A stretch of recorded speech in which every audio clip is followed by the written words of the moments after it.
Bismillahirrahmanirrahim. Assalamu alaikum dear students. How are you all? Hope you all are fine and doing very well.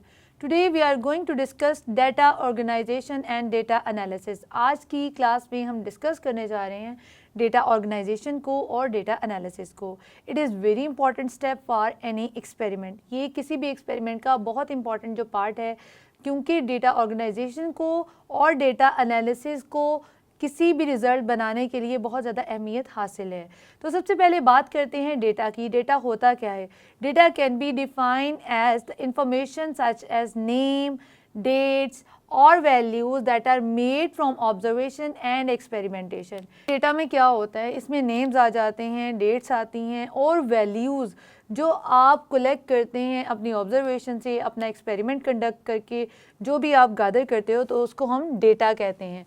उसके बाद बात करेंगे data को organise करने की. Data organisation.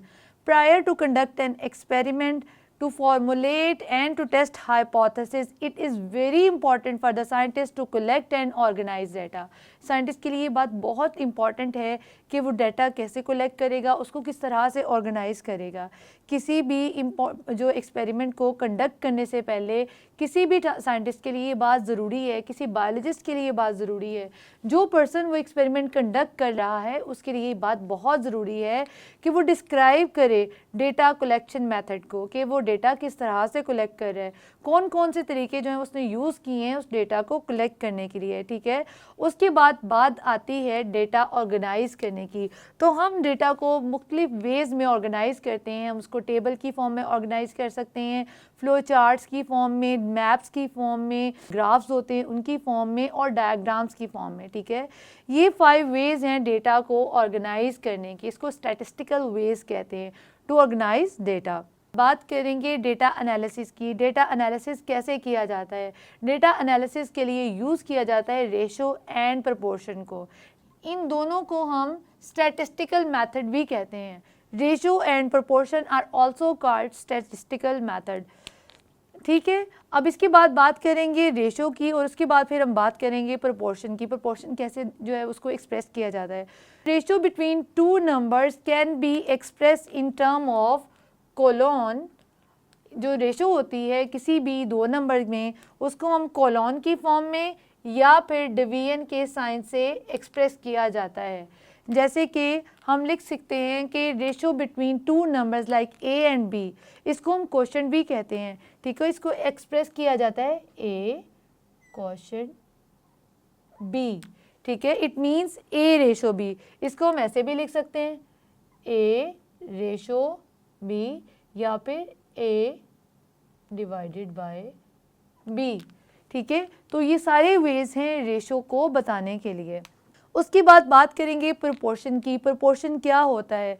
Proportion can be use to join 2 equal ratios. 2 equal ratios को एक दूसरे से ज्वाइन करने के लिए, मतलब एक रेशो ए रेशो बी है, दूसरी रेशो सी रेशो डी है. इन दोनों रेशोज को ज्वाइन करने के लिए हम जो साइन यूज़ करेंगे उसको हम प्रोपोर्शन कहते हैं. और प्रोपोर्शन को हम इस फॉर्म में एक्सप्रेस कर सकते हैं.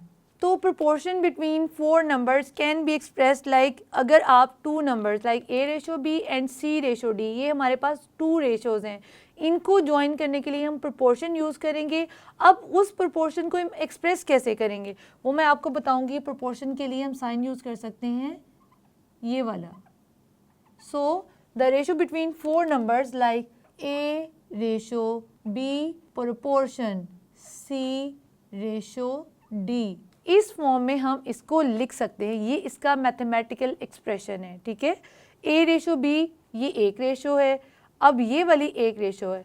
इन दोनों को हमने ज्वाइन कर दिया वाइल यूजिंग प्रोपोर्शन. ठीक है. प्रोपोर्शन को यूज़ करते हुए हमने इन दोनों को यूज़ कर दिया.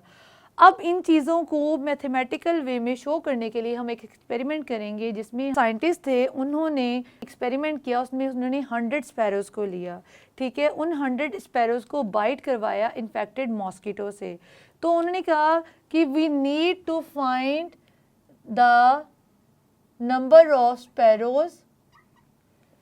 इन 100 स्पैरोज़ में से हमें ये नंबर मालूम नहीं है. उन्होंने 2 एक्सपेरिमेंट किए थे. एक एक्सपेरिमेंट में उन्होंने 20 स्पैरोज़ को बाइट कराया था, जिसमें से 14 को जो स्पैरो थी उनको मलेरिया हो गया. ठीक है।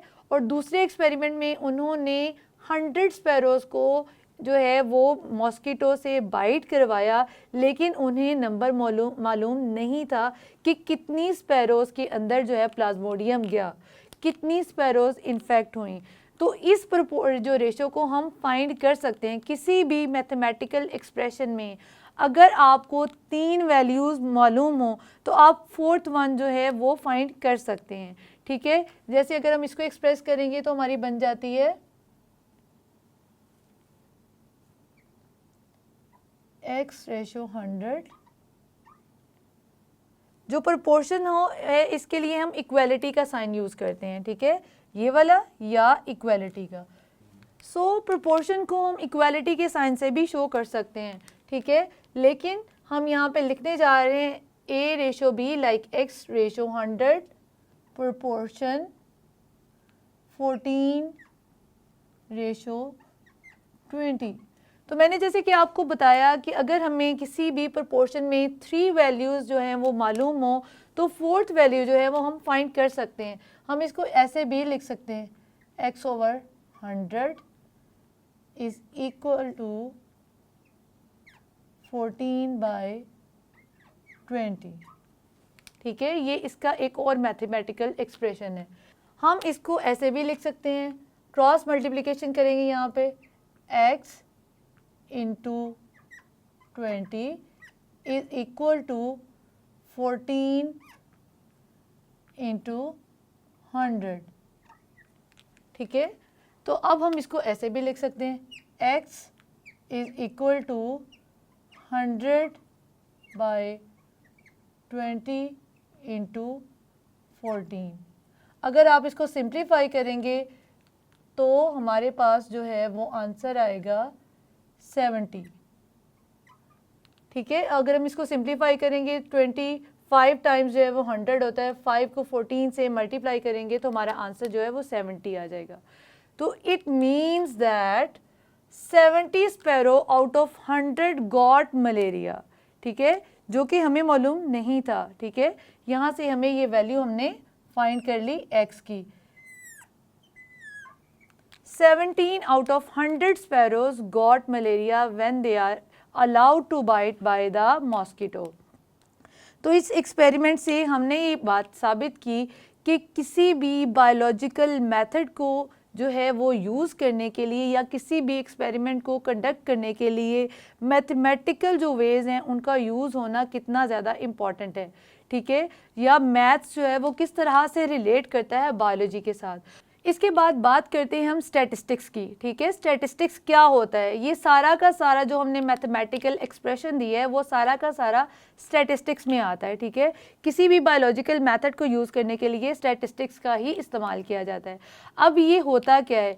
Statistics refer to as the means of summarising data through the calculation of mean value, ठीक है। हमने इसमें क्या करते हैं, हम डाटा को समराइज़ करते हैं मीन वैल्यूज़ को कैलकुलेट करके, और फिर उससे हम रिजल्ट्स बनाते हैं अपने बायोलॉजिकल प्रॉब्लम के।